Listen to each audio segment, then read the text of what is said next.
the wrong tune in the wrong key. Gig nightmares for you and me. Song changed keys and I wasn't ready. Gig nightmares for you and me. Another key change, oh God, oh no. Gig nightmares for you and me. All right, Gig Nightmares. Here we are today with a very special guest, Mr. Gary Shea from Alcatrazz and New England. How are you doing today, Gary? Great, Max. How you doing? Doing very well.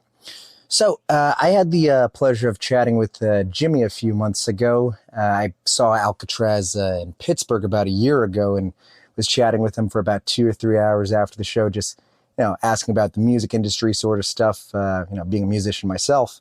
And just afterwards, stayed connected with him and got the chance to talk to him on Gig Nightmares. And also just like in the process of doing that was just researching just some of the crazy stuff that has happened with Alcatrazz that you just really don't hear happen with other bands, like, everything that happened with the Rockshire label and everything. Right. So knowing that you have a new book that's just recently released, No Bass, No Party, Sketches of My Life in Music, I wanted to get the chance to chat with you and hear some of your stories and also some of your perspectives on some of the stories that Jimmy told me. Well, sure. Go ahead. We got lots of stories. Sure. So from playing in New England, you got the chance to, well, first you were managed by Bill Aucoin, who obviously worked with Kiss for a while. And during that time, you got to open for Kiss, play Madison Square Garden, open for Rush, Kansas, Styx, AC/DC, Journey. Did a lot of really cool stuff. Worked with guys like Paul Stanley and Mike Stone, Todd Rundgren. But something, one of the stories I remember asking Jimmy about was a gig that you traveled up to Canada, something like 6 hours driving through a snowstorm, getting there and realizing that there's no venue there.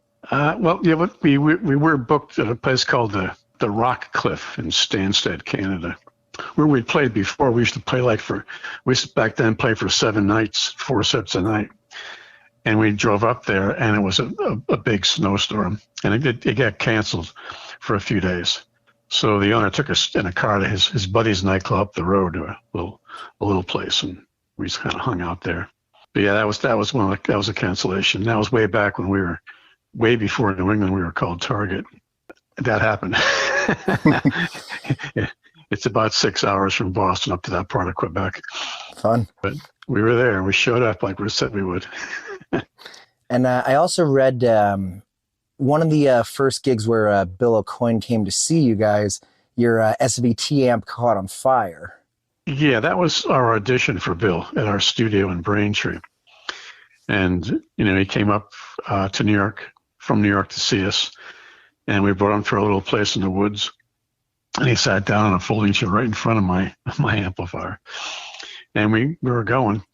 It's about the second song, and my amp, big blue flash, came out of the back of it. And my amp never really conked out before, and I've had it by that point, I had it for a good 6-7 years maybe.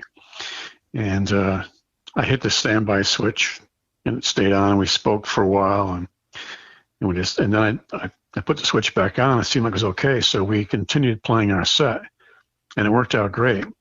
And Bill liked the band a lot. We made arrangements to come down to New York City the following week, and all was well and good. And the next day I came in for rehearsal, and I turned the amp on and hit the standby switch, and it went straight out. But like I said in my book, it had done its thing. That's the only time I ever had an amplifier blow up on me, was that one time. I mean, as long it's great that it didn't derail things, because obviously like a moment like that can be very much like a chance opportunity. Right. I felt we had him at that point. We were into the second song, and the two songs segued together, and I just knew he liked it. He'd heard our demos and heard his other guys that had brought us up there with their great recommendation. I just knew we had it, but you never know, something like that could just derail the whole thing. But Bill's a really cool guy, and he just made light of it, and we just went on to play again through some songs, and like I said, next day the amp was stone cold dead. So I bought 2 more, had 3 of them. There you go. So I remember reading that when you were younger, you lived a bunch of different places around the world. If I remember London, you lived in California for a while. And while you were out in California, before coming back to join New England, I read that you had a gig with Al Stewart. Is that correct? Yeah, I had auditioned for him. I was in a little three-piece band in Los Angeles, and we auditioned for him to be his backup band just before A Year the Cat came out. He wasn't famous yet. I knew from living in London that he was very popular in England, and I learned the album prior to Year the Cat, and I learned the Year the Cat demo tape, which was we had a cassette of it that was going to be the album, and I was told I got the gig, and I thought, that's cool. And that's when Jimmy called me back, and he said that they had started doing something else in Boston, and when I move back to Boston. So I came back eventually. I said no a couple of times. So was it pretty much your friendship with Jimmy that brought you back? Because I mean, again, knowing that Al Stewart would eventually find bigger success. Yeah, well, I thought about it. I mean, I thought at the time it was like they were talking $1,000 a week back in 1977, and I thought, that's cool. Can't kick out of the bed. And then Jimmy called back a second time, and he said, we can't find a place like you. You got to come back. I said, eh. And then he called me a third time within a month, and I thought, well, if I go back, then I'd be a quarter of an original band, as opposed to a side guy, then you could be replaced in a given second if you're just a side guy. And I've never really been a side guy. I've always been a guy that started bands with people, and we did pretty well for ourselves and just hopscotch through that kind of system rather than being a backup guy that can read music and do that kind of copycat thing. Just want to do stuff on our own. So that was a chance. We had done original music prior to Jimmy called me at that point, because when we were playing in Canada under the name of Target, we'd played original songs, and I thought it was great. And that's the reason I joined the band back then, because I'd heard about them in a different incarnation of the band way back when the band was called Fatback, and it was from Raleigh, North Carolina. A friend of mine had seen him way back in the early 70s playing around Yukon in Connecticut, and said, I saw this amazing band. And a few years later, I came back from England, and they're looking for a bass player, and we hooked up, and that became Target, but that broke up. I moved to California, and then I came back, and that eventually became New England. So kind of back and forth there, like a tennis match for a while. That's awesome. So that history goes back. The New England starters all the way back to North Carolina, way back into the early 70s. And the band worked all the time, and we played.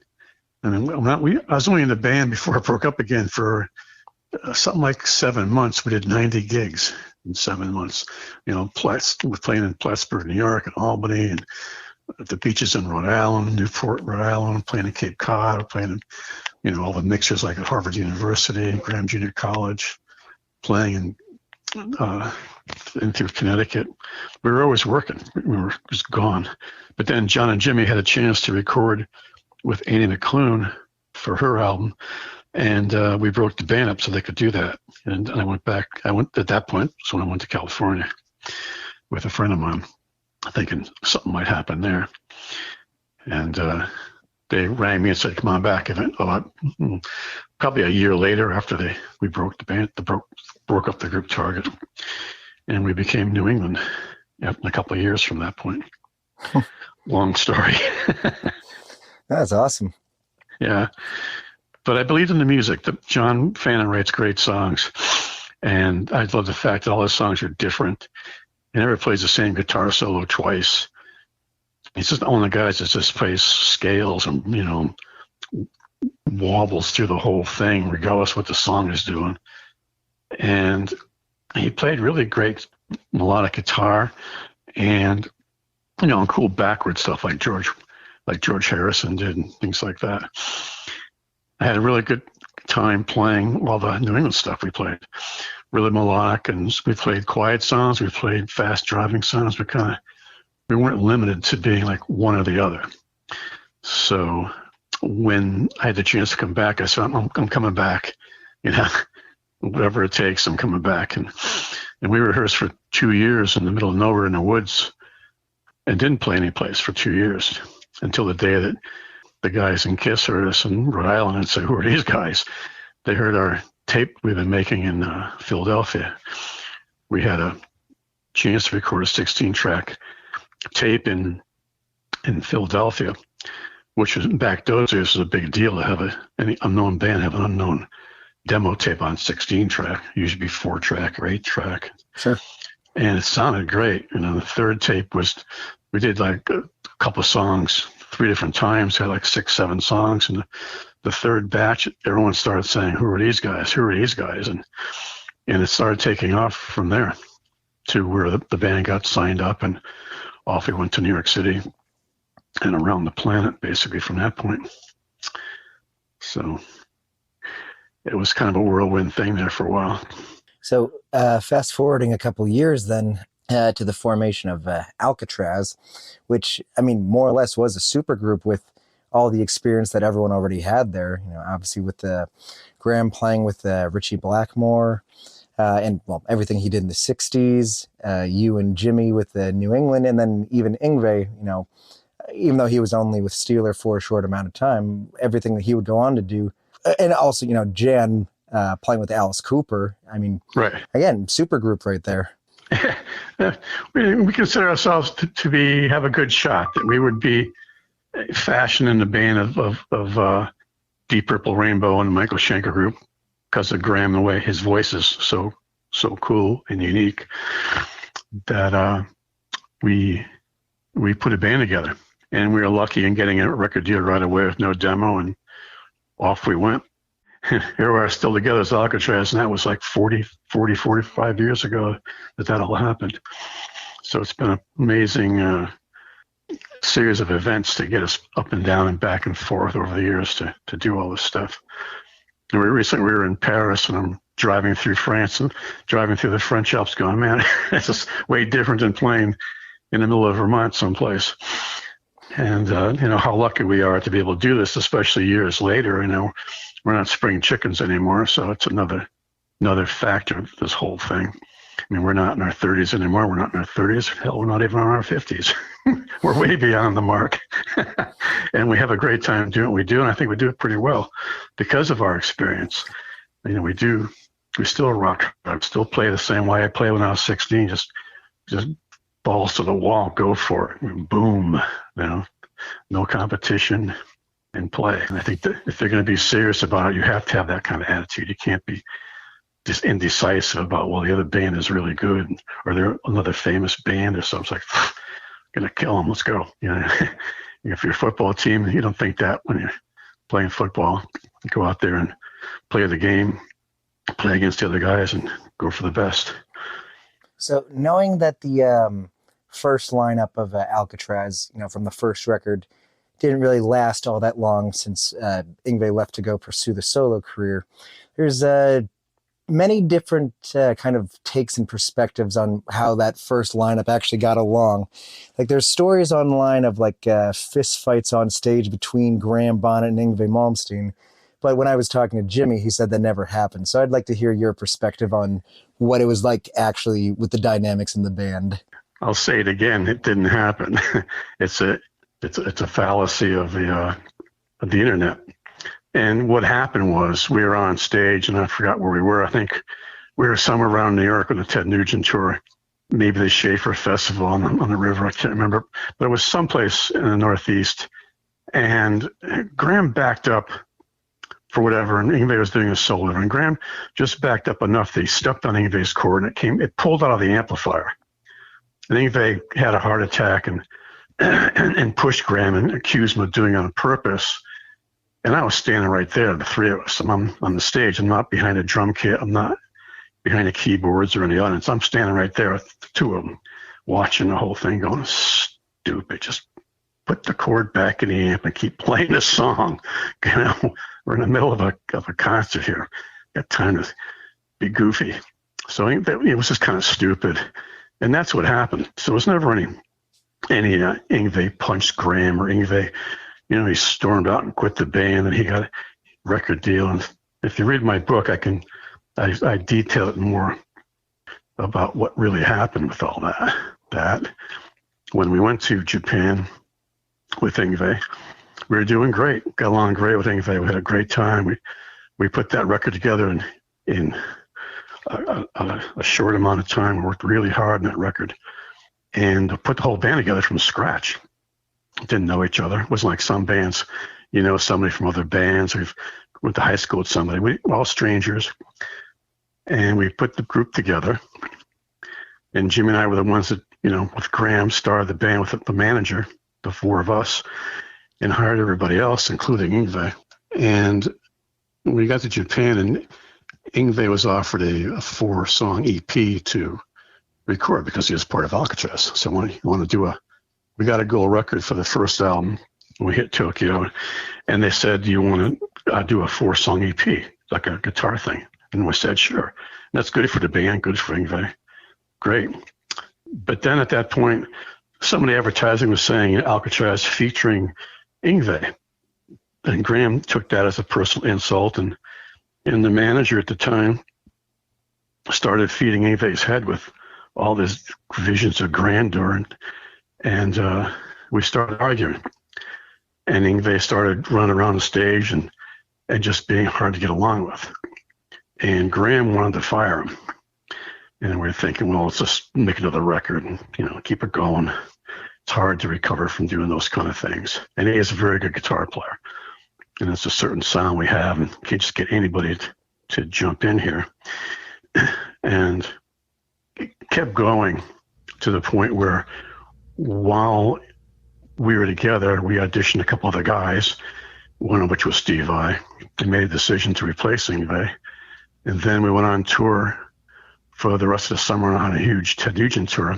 We did it behind his back. We told him there was nothing going on one Saturday. And meanwhile, we're in Burbank at Studio A with all our stuff set up and auditioning Kristen Pelletieri, who's a good friend of ours and a fantastic guitar player, and Steve Vai, who just came out of the Frank Zappa band. And we decided Steve was pretty cool.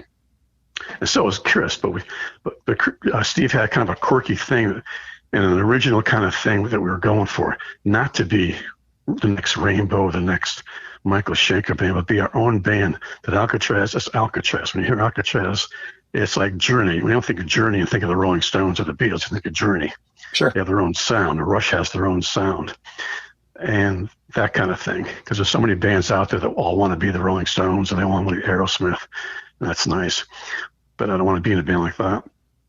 And so we did all those shows on the tour for the whole summer and put up an Yngwie running around, like, you know, just doing some silly things, knowing that when we got back to Los Angeles, we'd start our second record and it would be with a new guitar player. And so then, of course, when that happened and we started playing with Steve, Yngwie, they made that 4-song EP into a full record. And our joint manager turned into a big thing where Yngwie quit the band and he punched Graham Bonnet. He's such a star and he's so hard. These guys are old guys and they're over the hill and all this crap. And it's like, needless to say, we weren't too happy with that. So we entered into a new record deal with Capitol Records, got off Rockshire, which was a disaster, and hired Eddie Kramer, who has worked with everybody in the world since the 1960s.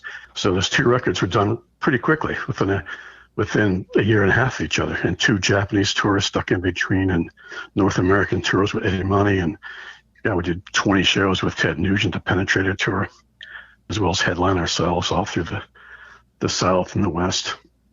So a lot of work was done in that short time period. So this part of Yngwie was about 8 months, 10 months of that history, the very beginning history. And he was a great guy. I mean, he loved Uli Roth. Every day he played Uli Roth songs.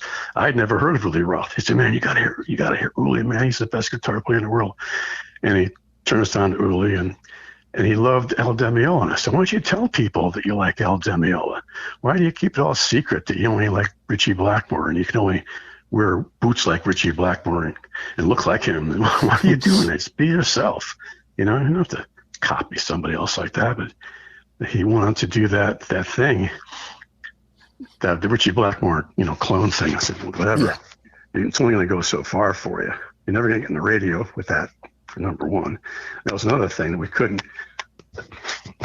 convince him that we need to be being Swedish, because we got to be on the radio in America if you're really going to have something happen. If you really want to keep working in our lives, we need to be on the radio.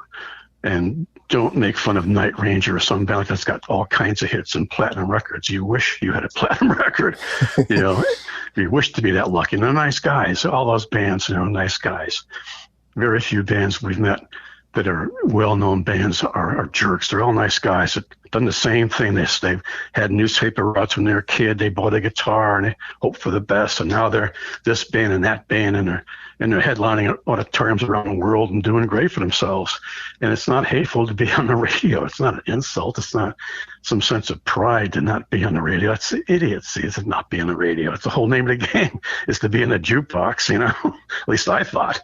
That's how I grew up. I want to be the guy that was on the jukebox, not the guy who played the songs from the jukebox. I want to be in the band that was in there. So it was great to be able to go to some club and see a jukebox. There's our song. There's us in some band down the streets learning our songs. And that's a great feeling. I thought that's what I set out to do when I was a kid. And we were doing it. And I think that kind of butted against that grain of it's got to be heavy and dark and the whole Dungeons and Dragons really heavy metal black thing. It's like, stop with that stuff. It's, we want to do something a little more popular than that. It's a thin slice of the pie, I think. And that's not what I set out to do. I wanted to be in a band that was on the radio, 3 or 4 hit song. Forget one. Let's go for 3 or 4. My friend Mark Andy is a great bass player. Played for Spirit, played for Jojo Gunn. Joined Heart, and Heart went all over the planet playing songs that they didn't even write. They had some songs were given to them, they played them, and the public didn't care. They liked the way the music sounded, loved the way the girls sang it, and boom, they're playing huge arenas for years and years and years around the world. That didn't hurt. And I was thinking, we played with Heart. Alcatrazz and Heart played in Seattle, that's a heavy gig. We played New York City with Kiss. That's a biggie. And play with Heart in Seattle. That's another monumental thing. No pressure there. You're playing with a serious home team there, and that went great. We did really good. That was a thing, and but he didn't see that, and Graham didn't see it in a way either. That we had to work at that to have that happen. Obviously the songs can't be 9 minutes long, and there can't be 2-minute guitar solos on the song. It's got to be X amount of time to be in that format, and there's certain subjects that are better than others. And to write a love song is not the most hateful thing in the world. People relate to love songs. Pick all the world's hits, and plus playing and for musicians, playing in a major key. There's very few songs in the world in a minor key in the top 10. It's just too da-da-da-da, it's just too gothic, and it has to be happy. Sure. And that's something I do really like about Alcatrazz. Personally, as a guitar player, Yngwie is one of my personal favorites. But after maybe the first 4 or 5 solo records, everything starts getting a little bit similar sounding. So when I hear Alcatrazz and I hear the major sounding songs like Islands in the Sun, it's just awesome. It's a new sort of at least for someone, discovering Yngwie's music, it's a new sort of fresh take on everything. It's more melodic. It's more thought out. Right. And I say that both Steve and Yngwie have played some of the best guitar solos of their careers on our 2 records, hands down. Steve played great stuff on Disturbing the Peace, and Yngwie played great stuff on our first record because it wasn't his record. He had to listen to what people were saying. The song Island in the Sun was actually a New England song. And at the time when New England broke up, we were ready to do our 4th album when our guitar player, John Fannin, left the band unexpectedly. And we had this song that Jimmy had written. And New England actually recorded it as a demo called Take Another Ride. It's on our 5 CD compilation thing for New England, a copy of it. If you put the 2 songs together, you can hear the music. What Graham did, Graham heard it, just the 3 of us in his garage plunking around on acoustic guitars. And he said, "That's pretty cool. What is that?" I said, "Well, Jimmy wrote this thing called this chord progression." And he said, "That's cool." So he changed the lyrics about Alcatrazz, made it called Island in the Sun. And Yngwie came along when Yngwie joined the band. Yngwie wrote the bridge, da da da da dun dun dun. You contribute that little bit to the bridge, and it's a three-way writing thing. And everyone said Yngwie wrote all the music. No, Yngwie did not write all the music. Graham wrote a lot of those songs too, the licks wise, all the lyrics. And of course, Yngwie wrote a lot of songs too, but not everything. So it's another little internet fallacy that he wrote every song and we were nothing with it until he left and we died. It's like, come on. So Island in the Sun is a good example. And that song got on the radio. We had some actual airplay with that until Rockshire fell apart and couldn't handle it. The whole Rockshire story is just so interesting. And I'm honestly surprised that more people don't talk about it. Okay, so you guys are on the Rockshire label. You're on tour. I believe it's the Boston show. Your manager comes up to you and tells you the record label is gone because Rocky and Shirley are being arrested for embezzlement to the tune of $15 million. Yeah, what happened was we knew something was wrong. There's a lot of money going on there. This guy Davis was not really an experienced record guy. I mean, there was a beautiful commercial space with an office building. Another building had a 24-track recording studio. Another building had an amazing rehearsal stage with a Hill sound system to rehearse, and they used to be on AC/DC and had the record plant truck outside and recording things for us. But they didn't really know anything about promotion or anything. That's why the first record never got off the launching pad. We didn't even crack the top 100 with that record, thanks to Rockshire's ineptness in record promotion. Just before all that happened, we were approached to come to Capitol Records through Evie, who's Terry Bozzio's wife, worked for Ray Tuscan, who was the A&R guy for Capitol. And Capitol approached us, so would you want to come to Capitol? We said, sure, that sounds great. So we jumped to Capitol, and we came back from the Ted Nugent tour. About 3 or 4 weeks went by, and then the feds moved into Rockshire and shut the whole place down and arrested everybody. Took all the gear that was left behind by any other bands. And Rocky and Shirley were accused of stealing $24 million from Howard Hughes. Let me say it again, $24 million. So they each got 5 years in a white-collar jail, and the feds found $12 million. So we figured they put $12 million in a coffee can in the backyard someplace, spent the 5 years at a country club prison, got back out to still in their 60s or something, and lived happily ever after somewhere. In the meantime, they destroyed a bunch of bands that were trying to get going, and they were doing their thing honestly, and they weren't being honest. And so that's just too bad. Very shameful. And Rocky was, telling us not to drink beer on the campus and stuff. So it's 105 degrees out here. It's summertime in California. What are you, nuts? I'm 33 years old. I can't drink a beer in rehearsal. Crazy. It's just so very hypocritical. What their policies were is what they're really doing is stealing massive amounts of money. So that's sort of the Rockshire thing. Luckily, like I said, we got out of there. We moved to Capitol and never had gotten any trouble with the FBI, and had nothing to do with the whole thing. So that was a saving grace. Went right into recording the second album. Steve had a bunch of songs ready to go, and we had Eddie Kramer, and off we went. That's why it's so interesting hearing another perspective on that whole story. Because when Jimmy was telling me the story, it's just interesting because obviously when you're in that moment, you have no idea that it's being funded that way. So with how Jimmy was describing it, pretty much anytime he would want any sort of fancy $2,000, $3,000 synthesizer that he probably otherwise wouldn't have been able to get, Rocky would just write him a check for it and he would go get that synthesizer. So it's almost for the period of time that you guys were there, right, you more or less could get whatever you needed financed. And our manager, who was driving a used Cadillac, all of a sudden is driving a used Rolls Royce. So what's going on with that picture? What are we missing there? That's another ball game. It's let's look into that little situation. That became Yngwie's manager, his first manager, who just just did him wrong with a lot of financial things that Yngwie was very unaware of, being so young.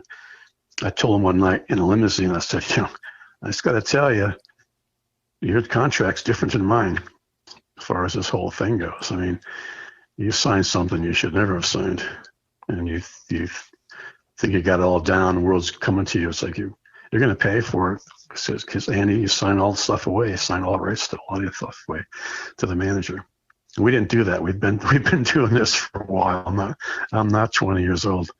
We've been to New York and done the lawyer thing and the battles. And I got sued for $1 million when I was 26 years old or something. We've been there, but Yngwie hadn't. And unfortunately for Yngwie, he could have done way better had he had a different manager, I think, at that time. But my opinion again. But in my book, I explain a lot of those things in further details of what happened, who said what, and in the chronological order, how all this stuff fell into play. So on the topic of your book, do you have anything that would fall under the topic of this show, gig nightmares? Any stories that you can give us a preview to? Gig nightmares. I remember, I'm about nightmares, talking about Jimmy, but I remember we played in Plattsburgh, New York, which is a college town. And we were on a big stage in a gymnasium at some school. And we were playing, I forgot what song it was, but it was an organ solo. And I looked across the stage as we were opposite ends. And he got up to play the keyboard, stand up, and somehow lost his balance. He went off the back of the stage but the piano bench went first, he went second, and all the amplifiers came down on top of the stage. The Marshall amps just all fell down. The heads were off the stage. We had to stop the song, see if he's going to go to the hospital or not. And that was just one of those fluky things, just they tripped over a wire or whatever. Something didn't go right over there. But things going wrong, we were pretty good. We were always pretty much in control of playing once we were playing. I don't know. I mean, nothing too scary. I mean, playing in New York City with Kiss is a scary thing. I mean, that's definitely a Kiss crowd. But we got encores. We played it for 2 nights on their Dynasty tour, and we got encores. So I've always been really fearless about playing. I just think if you're prepared and you know what you're doing, and you have the attitude if nothing's going to go wrong, it's going to go right. And I think that's kind of carried over through our existence. I had a amplifier thing in Tokyo a few years ago, and I have a new Ampeg amplifier that fits in a briefcase. And it's a powerful little guy, but it fits in a briefcase. And it's the size of a laptop. And I brought it with me for some reason. And I used an SVT, an Ampeg SVT, and while I was there, I said to the guys, why don't we hook this thing up also to another cabinet, just in case something goes wrong? And sure enough, it was a New England gig we were doing. Sure enough, one of the songs, I looked back and the amp had popped. Nothing. I stood there going, I don't believe it. And the Japanese guys are so on it. Those guys over there are great. Their technicians are precise. They're on it. And the guys in the band didn't even know the bass went out. They fixed it so quickly. In between like the second verse and the third verse after the bridge, I was back up again and playing bass. And I never stopped smiling and jumping around the front of the stage. Nobody kind of knew, but I knew that the bass wasn't on. It was gone for about probably 30 seconds. And these guys just switched it right over. So that was a heart attack that didn't happen. So it started being a stroke and it calmed down. So it's just those kind of stories. Things can go wrong. In my book, I point a lot of things, the best laid plans of mice and men. No matter how good you do some things or put some of these deals together, something still goes wrong and the whole thing's out the window. On the topic of having good techs on stage, helping with situations like that, have you ever had any instances where you're working with stage crew or sound guys who just have no idea what they're doing? I'm asking because you tell that story and I think of the polar opposite that happened at a gig I did a year ago. I was playing a theater at a college university, and I use digital modeling technologies like the Line 6 and whatever. I don't have a physical amp on stage. That's when things go wrong. Well, for the most part, I usually don't have issues with it. I don't have to worry about let's say a cabinet blowing out or anything like that. But the issue I had for this particular gig, I was playing, we do the sound check, everything is fine. We have an opening act before us. I play in a 80s tribute band. Right. So we get on stage, we're ready to play. I'm strumming my guitar and nothing is coming out. And I'm looking over at the keyboard player and nothing is coming out from anything that she's playing either. Right. So it turns out with, I guess the stagehands, they managed to like set something up with the wiring with how, and they daisy changed it in a way that like they had to unplug or rewire the way all the monitors were in order for any signal to be coming out. And it took them about 2 or 3 songs to figure that out. Unfortunately, those 2-3 songs weren't very guitar heavy. But still, like the fact very that nerve-wracking, yeah. We've been lucky to have our own monitor guys, and traveling with us, or just house guys that were good. That we try to keep. Like my whole thing was always keep it simple. I mean, I started off with Taurus Moog pedals and all that in the very beginning when Bill Coyne first saw us play live, and when we got to Alcatrazz, Yngwie had a pair also. A setup of Taurus pedals, and I thought it's just kind of goofy, both of us having this. And I said I just want it to be simple, where our stuff gets set up quickly and gets torn down quickly. I'm not messing around with a bunch of foot pedals. I don't use a lot of foot pedals myself, and I don't have anything like the Taurus pedals, which are very cool to do. But to have to know they're going to work every night is another story. Sure, it's all plugged in. The more stuff you got, the more things can go wrong. Unless you've really got, a band's got major money and major technicians that are around that stuff all day long tweaking it, racks and racks of power amps and all kinds of things. There's some pretty crazy rigs out there on stage. Even Malcolm's amp, AC/DC's got a stack of stuff, and there's like cabinets off stage, cabinets behind the cabinets being mic'd, and all kinds of stuff going on. But they're a major headliner, and they can afford to do a 3-hour sound check and get all the stuff working correctly. And nobody can touch it. No opening act can, go past that red tape or you're dead. That kind of thing. So nothing to fear but fear itself, I guess. Sure. I mean, I am always impressed with I guess the more prog-leaning bands when there's 8 or 9 keyboards on stage and whatnot. But again, like unless you have like one, the time to actually go through and test everything, and 2, like the text to service everything. Right. I just, especially back in the day, in the early days of synthesizers and everything, when anything can just kind of fail just like that. Yeah. And Jimmy's rig back then in the 70s, he had a Hammond organ, which got put into from like a road case.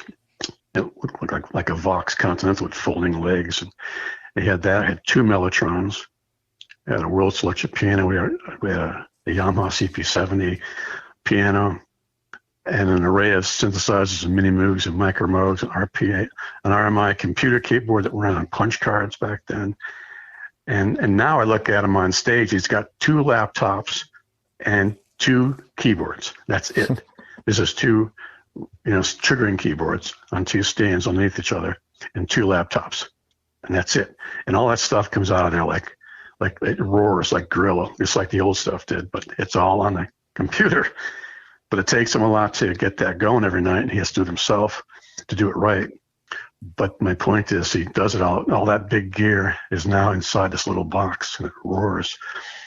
And me, I still prefer using amps on stage. The bass, without a bass amp on stage, just not the same. Sure. The whole reason I started out playing bass is to thump the place, and it doesn't thump in your earphones. It's like,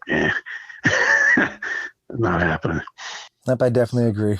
It's just all I need is one 4x12 cabinet. I'm not talking stacks of stuff like we used to have, but something right behind me that can kind of flip the amp, the pressure in the air. And certain spots of the stage, it really sounds good, and others, and stay in the sweet spot and play and enjoy the whole thing. Is there anything else you wanted to mention from your book? Again, No Bass, No Party, Sketches of My Life in Music. I always tell people, a lot of people don't understand bass. Like say you're talking to your Aunt Mildred or something, and she doesn't know what you're talking about. And you say, the bass is the link between the drums and the band. And if you go out to your car and turn the bass off on the radio, it's going to sound horrible. And the bass is what you're jumping around to in the car, whether it's Good Vibrations or Give Me Some Love or any kind of song. You got another thing coming, doom, doom, doom, doom, doom, that's the bass, And the guitars, yeah, but the bass is driving that whole thing. Without the bass, it doesn't drive, hasn't got the heaviness, especially if you're playing heavy rock. So that's what the no bass, no party means. And I've had that for a few years. I put the book out just this past Thursday, at the end of March here. And it's #1 in my category on Amazon. I thought that's not bad for my first book. So it's doing really well. Climbing the charts, as they say, but in a different way. Instead of playing bass, I've been writing words. But I got a chance to put all those songs, all those situations in a chronological order from what I see things as. And I've been keeping a journal since 1978, a daily journal. And I have every radio station we ever went to, who was the program director, who was the music director, who the guy at the record store was at downtown Kansas City, got it all down there. And we come back the following year and review those names and say, hey, Joe, hey, Ken. And they go, wow, you guys are great. You know, so cool. You remembered my name. And so I have all those books. I have we're going to court for this. We're signing deals here. This got signed that day. This record came out that day. And so when I see things on the internet that are inaccurate, or I hear somebody else that is part of the band or outside the band that tells a story that's not quite accurate, it kind of rankles me a bit, going, that's not quite what happened, you know. So I wrote my version of it, and I hope people enjoy it. You know, again, just a regular person going out and getting a job to get your first guitar, picking apples, working at a grocery store or whatever, and do it. So I hope it gives people, young people, the impetus to go out and that they can go out and do it, and encourage people to go out and do that, because it's, you know, things have changed musically big time. Bands and streaming and all that's a whole different ballgame from what we've been talking about in the 70s and 80s, when the record business was at its top, when there was big amounts of money for advances, and we're getting flown to California and we fly to Canada just do an in-store thing and back to Boston. That doesn't happen anymore. In the world of streaming, it's a whole different thing of being seen and being heard. But the thing is, you still got to write the songs and you still got to play the songs, even though AI is taking over and people at a keyboard can just play this music that's like, I hear things in the supermarkets like, I can't believe that's popular. It's just a drum machine and some guy playing 3 notes on a keyboard and somebody singing sort of along to it. Yeah. That's like, God, you know, these young kids just getting this you know, stuff that's just not that good quality-wise. When you listen to something like Frank Zappa and the Mothers of Invention playing the first 3 or 4 or 5, 10 records, it's amazing musicians, jazz guys that spent years in smoky clubs playing over and over and over, and you know, and they're doing these amazing arrangements and stuff. You just got to give them so much credit, because man, they're great musicianship. So I hope I can wave the flag for musicianship and inspire kids to keep playing music, you know. And if you're in a high school band or the orchestra, just keep going, depending on what you want to do.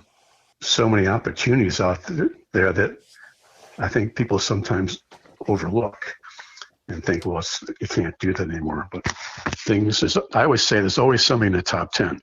You know, no matter what, you can't say the music's going downhill. It's horrible. Maybe you don't like the style, but there's always 10 songs in the top 10, and those 10 people are making a lot of money being in the top 10. So you can't rule it out and say it's not happening anymore. It is happening. It's just maybe not the sound you like or the artist that you favor.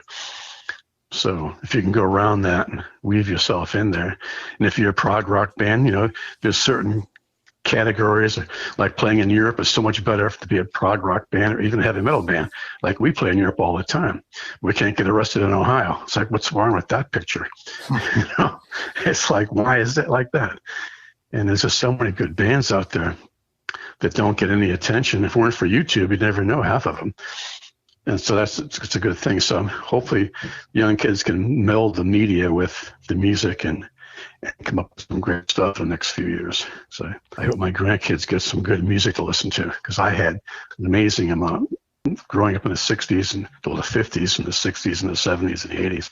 I heard the whole thing, heard all the Beatle albums in sequence. I know exactly which one was released. I see people listening to Beatles the first time and listening to I don't know what, and it's not in the proper time frame, or it sounds corny, or it sounds not produced well enough. But yeah, you got to remember, it's 1967. It's not now. Of course, this sounds different on the guitars or something. And the recording in 4-track. It's not today's standards, but it was amazing music. And very few people have been able to duplicate that. I hope that's what the book does. That it, number one, sets the story straight. It tells a story of how I achieved what I've done. And it tells other people to hang in there and keep hopeful that if you want that kind of foray into the music business, you want to join the circus, and you're crazy enough to jump off the bridge, and it can happen. But you got to jump off the bridge. And there's a lot of people I grew up with that want to stay home. You know, I said, I'm out of here. I'm going to join the circus and jump the train, and I'm out of here. And yeah, I won't eat right, and I won't be with my parents, but that's the way it's got to be. You got to. In those days, you had to be there to get the gig.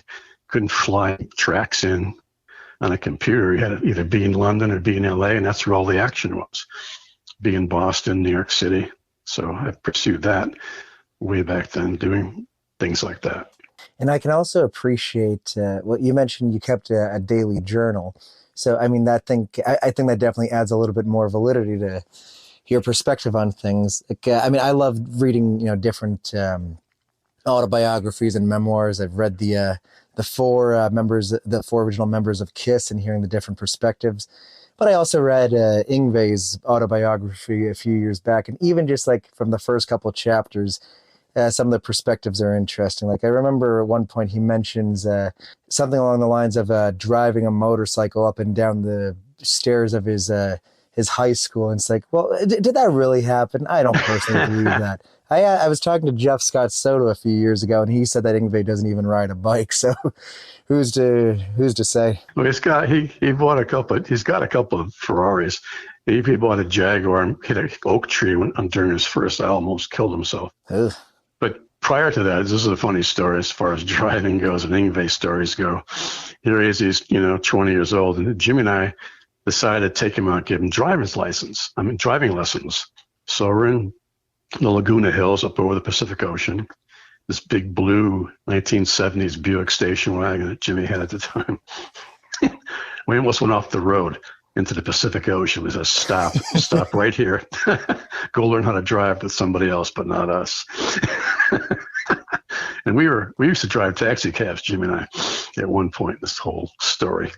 And we are fearless and crazy and done some really stupid things, which I won't admit to, in taxi cabs.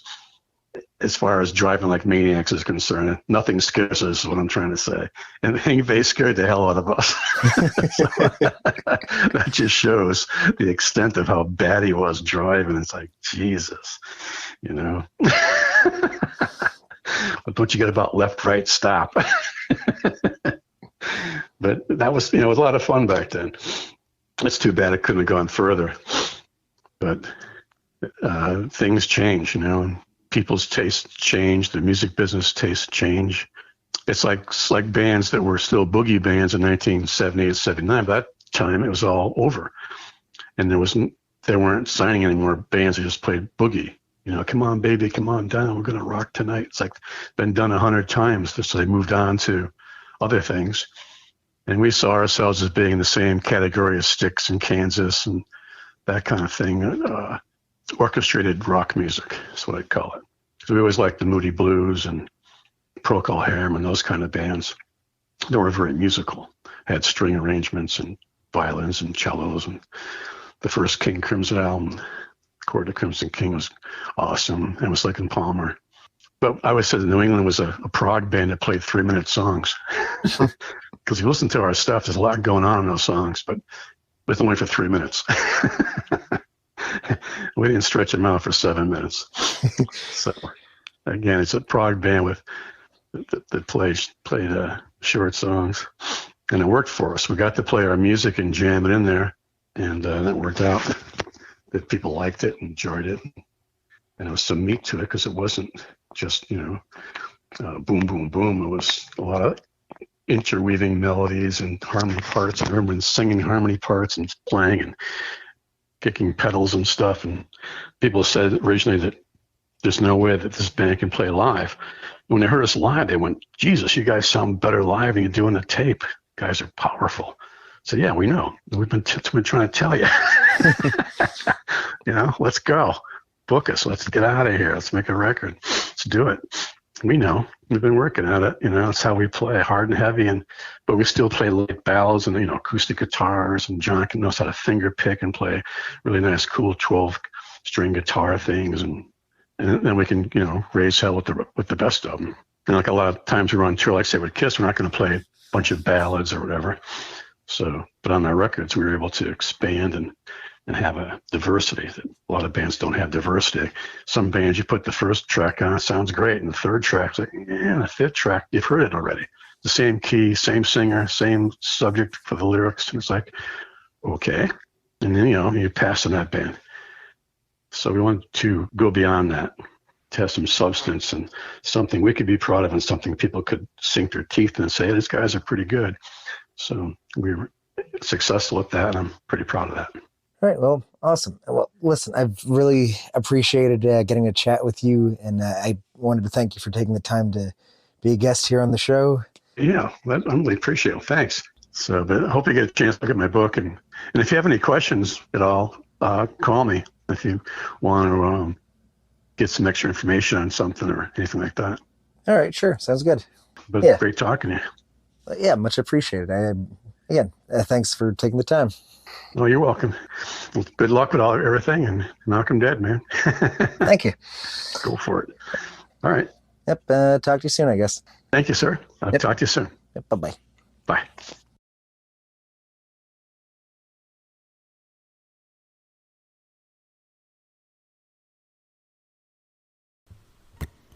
We hope you enjoyed this week's episode of Gig Nightmares. Gig Nightmares is an independently produced podcast made possible by the support of listeners like you. If you enjoyed this week's episode, we would appreciate if you left a rating and a review for us. Gig Nightmares.